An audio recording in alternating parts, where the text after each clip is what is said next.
Hello मित्रों, नमस्कार। आपका स्वागत है हमारे यूट्यूब चैनल में। हम आपको आज लेकर आए यूसीसी यूनिफॉर्म सिविल कोड समान नागरिक संहिता। ये बहुत ज़्यादा राजनीति में चर्चा का विषय बना हुआ है और एक सांप्रदायिकता की स्थिति पैदा कर रहा है। उसका लोग बहुत विरोध कर रहे हैं।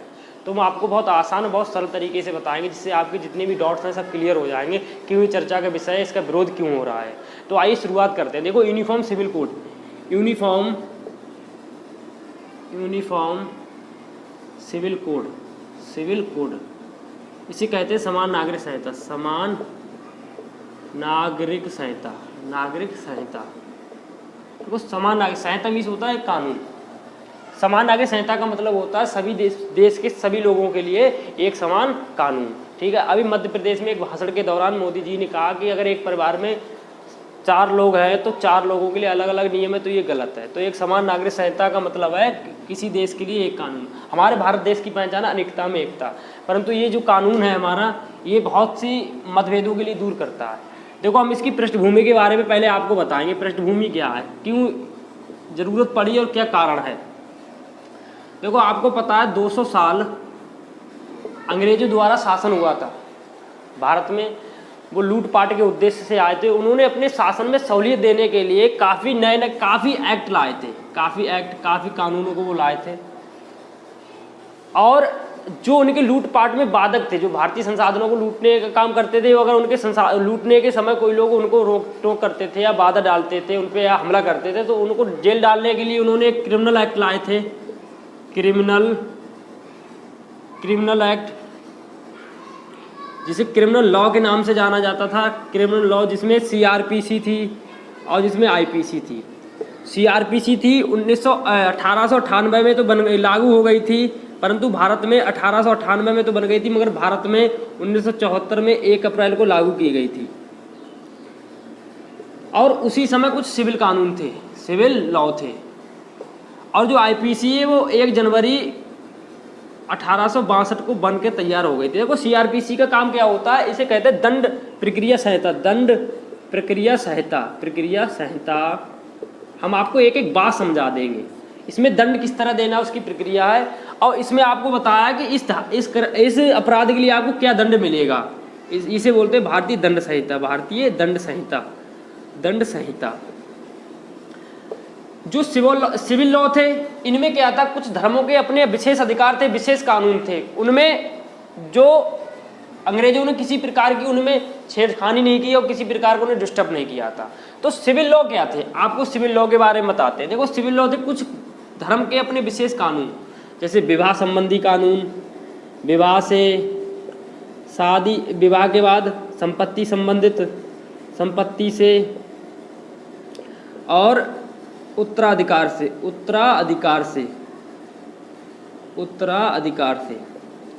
अब आप इन्हीं को हम समझाते हैं क्या थे ये। देखो, भारत में जब शादी होती है तो हिंदू मैरिज एक्ट के अंतर्गत आता है। किसी भी केवल 4 धर्म के लोगों की अगर शादी होती है, नंबर इसमें जैन, बौद्ध और सिख और हिंदू, अगर उनका विवाह होता है तो मैरिज एक्ट 1955 के अंतर्गत उनकी ये शादी इस एक्ट पर प्रभावी रहती है। हम आपको ये बताएंगे ये चर्चा का विषय है क्यों, तो आप ये चीज़ समझ गए। तो देखो, मुस्लिम जो समुदाय भारत में है उसके कुछ विशेष कानून हैं। उसके विशेष कानून है जिसे मुस्लिम पर्सनल लॉ बोलते हैं। मुस्लिम पर्सनल लॉ।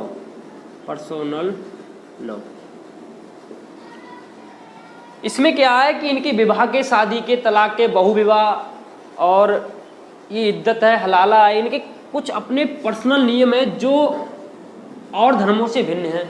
तो आइए हम उन्हें समझाते हैं क्या है। तो मुस्लिम पर्सनल लॉ जो है उसमें इद्दत है, हलाला है, बहुविवाह है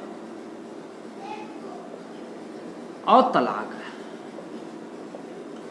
देखो, इद्दत क्या होती है, पति के मरने के बाद बीवी को 3 महीने तक प्रतीक्षा करनी होती है, या तलाक देने के बाद 3 महीनों तक बीवी कोई दूसरा निकाह नहीं कर सकती।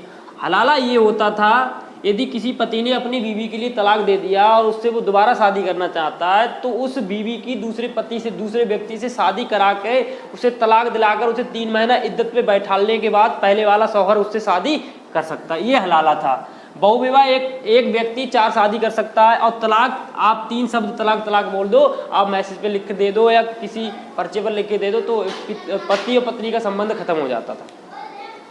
ये मुस्लिम लॉ में कुछ अपने विशेष अधिकार हैं। अब ये चर्चा का विषय क्यों बना था? शाहबानो केस आपने सुना होगा। 1978 में एक शाहबानो केस आया था, हम आपको बताते हैं। बहुत ज़्यादा चर्चा का विषय बना था और राम मंदिर में भी इसकी काफ़ी भूमिका रही थी। 1978 में एक बूढ़ी महिला थी, 62 वर्षीय महिला थी। उसके पति अहमद खान जो इंदौर के बहुत नामी वकील थे, उन्होंने उन्हें तलाक दे दिया था। पहले इन्होंने शादी करने के बाद, दूसरी शादी करने के बाद इन्हें तलाक तलाक तलाक कह के इन्हें तलाक दे दिया था। तो इन्होंने गुजारा भत्ते की मांग की थी, गुजारा भत्ते की मांग की थी। गुजारा भत्ते मांग करने के लिए उन्होंने कोर्ट में एक याचिका डाली थी गुजारा भत्ते की, जो याचिका सीआरपीसी की धारा 125 के अंतर्गत आती है। सीआरपीसी की धारा 125 के अंतर्गत आती है। इन्होंने मांग की थी कि हमें गुजारा भत्ता चाहिए। हालांकि बताया जाता है कुछ सूत्रों के मुताबिक, उस समय की जो जानकारी उसके हिसाब से ये बताया जाता है 3 महीनों तक वकील साहब ने इनका नाम था अहमद खान जो वकील थे, इन्होंने 3 महीनों तक गुजारा भत्ता दिया था और मेहर की जो राशि थी 3000 वो भी वापस कर दी थी। उस समय का ये सबसे ज़्यादा हाईलाइट केस था। जब ये मामला कोर्ट में पहुंचा था तो कोर्ट ने ये कहा था कि ये मामला जो है किसी भी धर्म या सांप्रदायिकता के लोगों का ये दायित्व बनता है। सीआरपीसी हमारी ये कहती है कि उसे गुजारा भत्ता देना, यदि महिला को तलाक दे दिया है या वो इस स्थिति में नहीं है तो उसे भत्ता देने की आवश्यकता है। इस चीज़ के लिए जो वहाँ के धर्मगुरु थे, ऑल इंडिया पर्सनल लॉ था, इन लोगों के लिए ये बात खराब लगी कि ये हमारे शरीयत के खिलाफ है, इनके शरीयत के खिलाफ है। तो उस समय तत्कालीन गवर्नमेंट बनी थी 1984 में। इंदिरा गांधी के बाद राजीव गांधी प्रधानमंत्री बने थे। तो राजीव गांधी जो गवर्नमेंट थी, इन पर काफ़ी प्रेशर पड़ रहा था और ये काफ़ी प्रोटेस्ट कर रहे थे। मुस्लिम जो धर्मगुरु थे काफ़ी प्रोटेस्ट कर रहे थे, तो इन पर प्रेशर पड़ा था। तो इन्होंने कोर्ट के फैसले को, संसद के 2/3 बहुमत में जाकर कोर्ट के फैसले को बदल दिया था और एक नया कानून लेकर आए थे, जिस कानून के लिए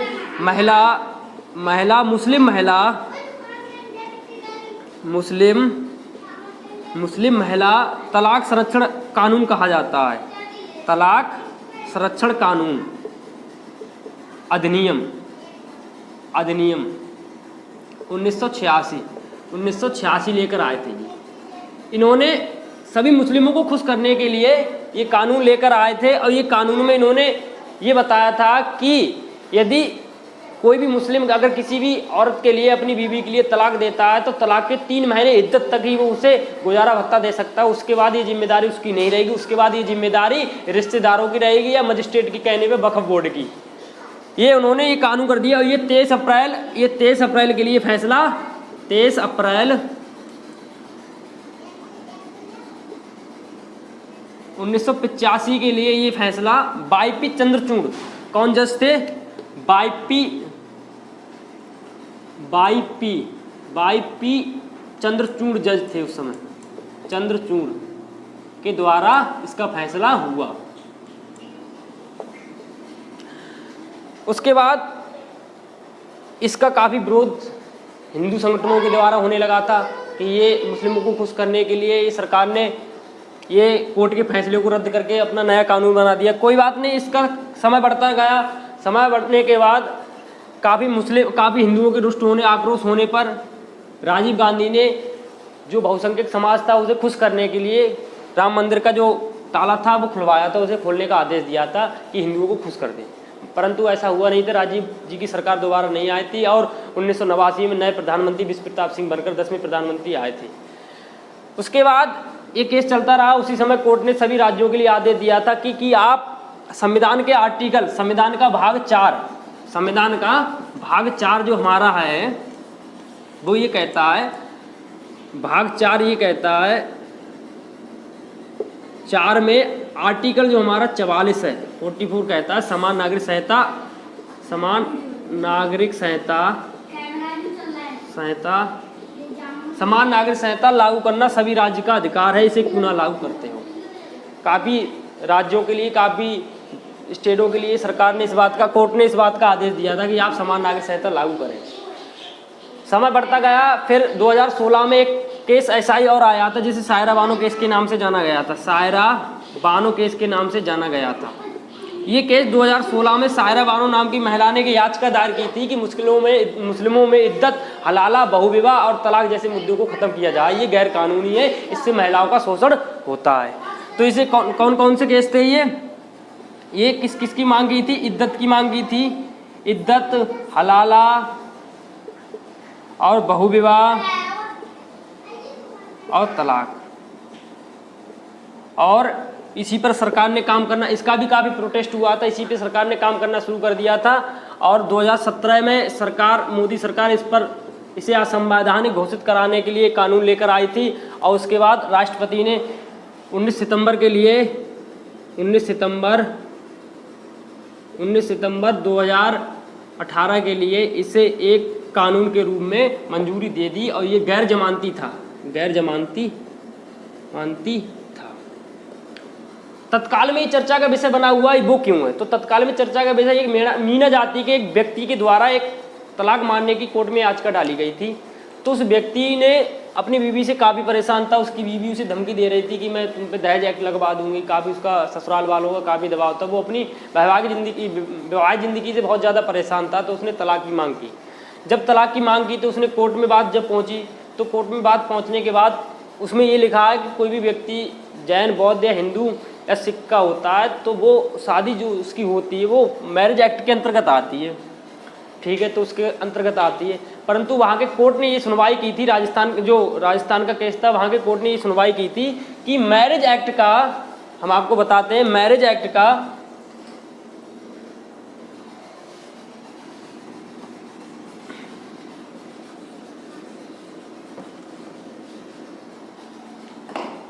एक्ट का जो हमारा कानून है, मैरिज एक्ट है 1955 है।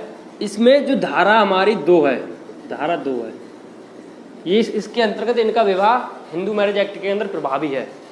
परंतु इसी का धारा का क्लोज 2 ये कहता है कि ये एससी की जाति के लिए लागू नहीं है, क्योंकि धारा क्लोज 2 के संविधान आर्टिकल 266 के क्लोज 25 में इस चीज़ का वर्णन किया गया है। मैरिज एक्ट की धारा 2 के क्लोज 2 में ये बात लिखी गई है कि संविधान की 366 आर्टिकल 366 का क्लोज 25 ये कहता है कि एससी जनजातियों के लिए ये लागू नहीं होता है। तो आप तलाक देने के लिए बाध्य नहीं है, आपकी तलाक पंचायत के द्वारा ही दी जा सकती है। इस चीज़ को वो सुप्रीम कोर्ट में अपील दी थी। सुप्रीम कोर्ट ने इस चीज़ को देखा था, तो सुप्रीम कोर्ट ने सभी स्टेट से कहा था कि आप समान नागरिक संहिता क्यों नहीं लाते हो। हर राज्य के कानून अलग अलग है, इससे काफ़ी व्यक्ति को शोषण होता है और उनको सही न्याय नहीं मिल पाता है। उसके बाद आप इस चीज़ को समझ गए, यही इसका मेन कारण था और इसे लाने की काफ़ी सरकार कोशिश कर रही है। उसके बाद इसका विरोध क्यों हो रहा है? तो विरोध इसलिए हो रहा है, जो हमारा संविधान का जो भाग 4 है, इसमें जो आर्टिकल हमारा 44 है, आर्टिकल 44 में इसमें लिखा समान नागरिक संहिता लागू करने का अधिकार सभी राज्यों को है। नागरिक संहिता लागू करने के लिए सभी राज्यों को आदेश दिया गया है कि सभी राज्य समान नागरिक संहिता लागू करें। आर्टिकल 44 में हमारे इस चीज़ को लिख दिया हुआ संविधान में। कुछ मुस्लिम गुरुओं का मानना है कि हमारे शरीयत के खिलाफ है, और कुछ लोगों का मानना है कि हमारे मौलिक अधिकारों का हनन हो रहा है। वो कैसे? क्योंकि हमारे जो मौलिक अधिकार हैं, मौलिक अधिकार जो हैं हमारे मौलिक अधिकार 25 से 28 तक हमें धर्म की स्वतंत्रता है, धर्म के प्रबंधन की धर्म की स्वतंत्रता है, धर्म की आज़ादी है, स्वतंत्रता। उन्हें ये लगता है कि यदि आप ऐसा कर रहे हैं तो हमारे धर्म की आज़ादी खत्म हो रही है, धर्म की स्वतंत्रता खत्म हो रही है, तो हमारे जो मौलिक अधिकार है इसका हनन हो रहा है। परंतु ऐसा कुछ नहीं है। पहली बात आप याद रखें, पहली बात हम इंसान हैं, और दूसरी बात यह है कि समाज में कोई जाति कोई धर्म नहीं है, आदमियों को बनाई हुई विशेष विचारधारा है। यदि महिलाओं के साथ शोषण हो रहा है या उनके अत्याचार की आवाज़ अगर कोई सरकार या कोई कर रही है तो इसमें कोई गलत नहीं। ये सबसे पहली बार इसका प्रयास राजीव गांधी सरकार ने किया था, ये मोदी सरकार का कोई इश्यू नहीं है। कुछ राजनीतिक पार्टियां अपनी अपनी विचारधाराओं को रख रही हैं कि परंतु ऐसा नहीं, मैं किसी विशेष सरकार का समर्थन नहीं करता हूँ, परंतु ये कहना चाहता हूँ ये महिलाओं के लिए एक अच्छा है, महिलाओं के शोषण के लिए बचाया जाता है और ये मुस्लिम पर्सनल लॉ है, ये उसकी अपनी विचारधारा है। आपको ये बहुत अच्छे तरीके से समझ में आई। अगर ये आपको अच्छी लगे हमारी वीडियो तो लाइक करें, अपनी कमेंट जरूर रखें।